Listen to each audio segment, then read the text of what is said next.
तुमने सुना होगा कुबेर देव की पूजा करते हैं। हाँ जी।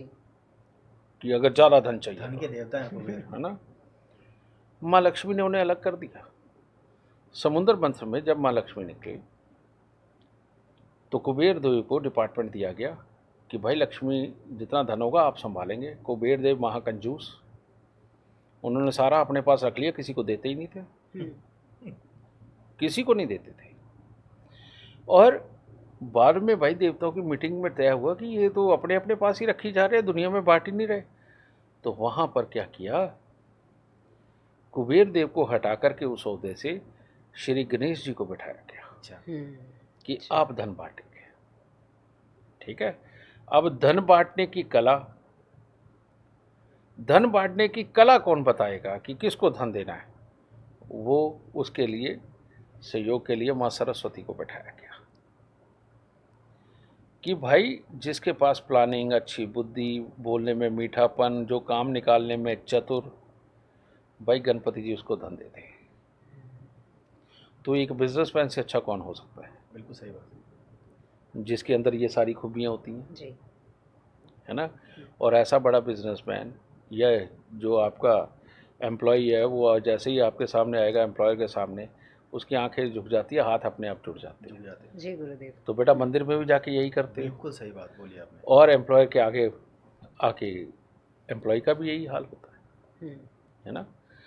तो रियलिटी में बेटा आप में भगवान बनने की कितनी कुव्वत है, आप किस तरह से कौन कौन से काम करके कितनों को एम्प्लॉयमेंट दे सकते हो, कितनों का घर चला सकते हो, कितनों का ख्याल रख सकते हो, ये अब आपके ऊपर है।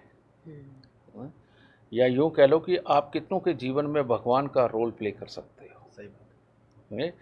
क्योंकि आज उसकी आँख का ऑपरेशन होना उसके बच्चे की, और उसकी जेब में पैसे नहीं, तो मालिक दे देता ना, जा बेटा तू डर का ही कुराया जाके करा के आ, बिल्कुल सही बात है ना।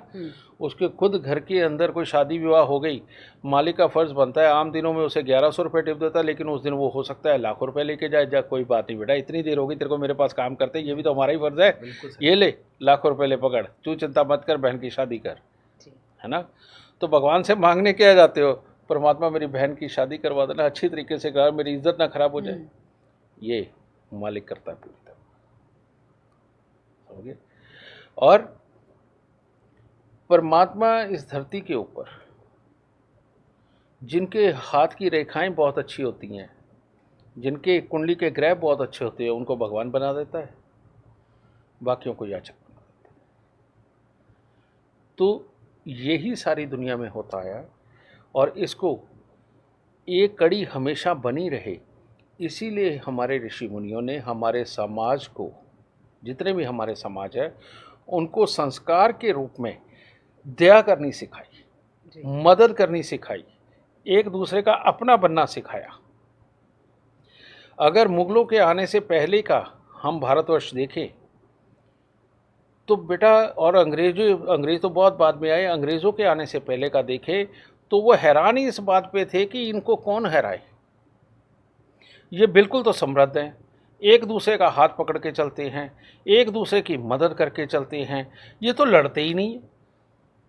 ये तो मुगलों ने आकर के लड़ना सिखाया, और जो इतनी कुरीतियाँ आई बाद में, ये जो सेल्फिशनेस आई, उसके बाद आई, क्योंकि उनमें इंसानियत थी ही नहीं, उनमें इंसानियत नहीं थी।